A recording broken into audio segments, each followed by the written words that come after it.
Todd, you've had a keen eye on what's been going on the ice all week long. Just what's your philosophy on being heavily involved with the development camp, as opposed to years past where we didn't see the head coach and most of the team's coaching staff watching?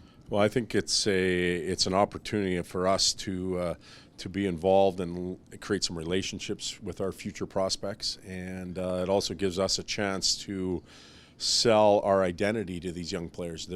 Some of them are going to be Oilers for a long time, and there's no better time than now to get them learning and understanding what our language is or what our habits are, how we want to play the game, and more specifically the skill set that's needed to play the game within our system. And I think it's been a tremendous camp. The coaching staff's done a really good job of preparing meetings and drills and video sessions, really breaking down individual skills, and the players in turn have been extremely receptive. So to this point, we're really happy with it, and we're hoping that it finishes on a real positive note and these guys can take what they learned here and apply it to their games in the winter. How much evaluation is there on your part in this camp? I know they say that generally there's not much evaluation, but what are you trying to watch for? I'm not evaluating. I'm not sitting here saying that this guy has a chance to play or that guy does. That'll happen at training camp. We have to remember that it's very early in July, and we encourage these players to step outside their comfort zone, think outside the box a little bit. We want to see them make mistakes and try things.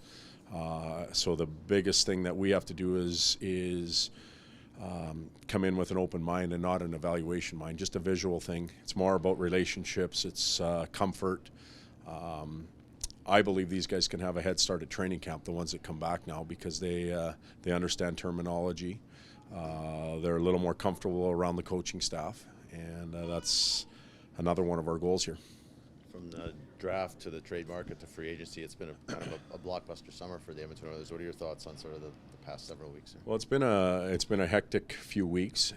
I think when you fail to reach your goal, and we did that last year, then changes have to be made, and there's a number of different avenues that happens. Obviously, with the draft is one avenue, and our staff did a really good job there of identifying players and making the picks. Step two is free agency, and that was obviously a very busy day for us. It takes a lot of recruiting and planning and exercising of the plan to make individuals feel comfortable and have them want to come into Edmonton and any team in the league for that case. And we were lucky enough to get Milan and his family to join ours in Edmonton. And then obviously the trade market, and that trade market doesn't just end with with one move or two moves. It continues on here throughout the summer as well as free agency. So there are always phone calls that happen. There's discussion about the team and its core and moving forward, but it's a little bit quieter now than it was for those first few days. What is Milan Lucic going to add to this roster, and as a coach, kind of how excited are you to sort of use him? Well, we're obviously ecstatic about getting him here. We wouldn't have gone through what we did to acquire him, and I know that his thoughts are identical to ours. So that's a good marriage right off the bat. I probably don't have to explain to the fans very much about what his assets are, his size, his strength, his skill set, his ability to score goals while providing that physicality and toughness. He's also been in some real good winning environments. We think those are the intangibles that he can bring: leadership and accountability to the locker room. Losing Taylor in the trade, we knew we had to replace some of that ruggedness and that carefree play, if you will, and Milan does that as well. So really happy about getting him. Does he change the culture a little bit? He's a character guy who's been through a lot. Well, he's been through a lot. He's played a lot of games in some really strong, good winning organizations. So if he can bring some of that to our locker room, and share that and spread it, but it's still the responsibility of the guys that are in there. We'll have a large group of players back, and they have to accept more. They have to push themselves a little bit harder. They have to accept more responsibility, and it's going to be a group thing. I don't think we can rely on one outsider to come in and completely change the team as a whole. It's a group that has to make a decision. I was going to ask about Jesse Puljujarvi. I know he has the potential to make the team, and a bit of a gift on draft day. What do you see in him, and what do you make of having him as part of the organization?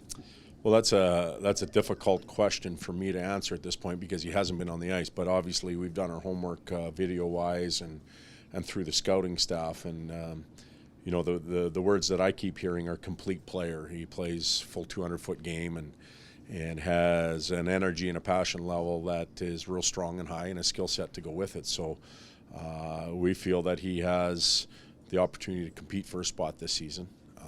We need to get him healthy here and get him up and running. But once that happens, the rest will be up to him and his teammates to make sure that he feels comfortable.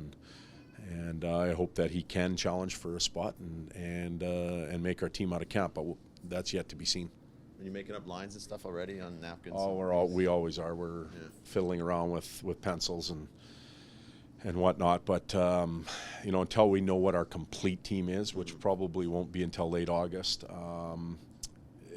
we have a plan, but it seems to change by the minute. So integrating new players, whether it's Jesse or Milan or Gustafsson or Larson, those types of guys, integrating them into the locker room and into the lineup will be important, finding out exactly where they fit. But we do have a general plan. Yeah, I mean, losing Taylor is obviously a pretty big step, but Larson shores up an area that desperately needed shoring up. So yeah, and we couldn't keep, it's insanity if you keep banging your head against the wall, and we needed to shore up a hole.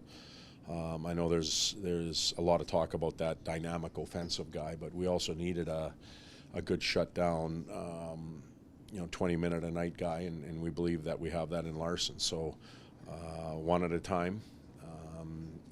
I know Peter's not done constructing the team, whether that's now or a year from now or over the future. We're always going to try and make it better, and that'll be the goal. But we have, we think that we've added a 1 and a 2. We've added Klefbom and Larson to our lineup.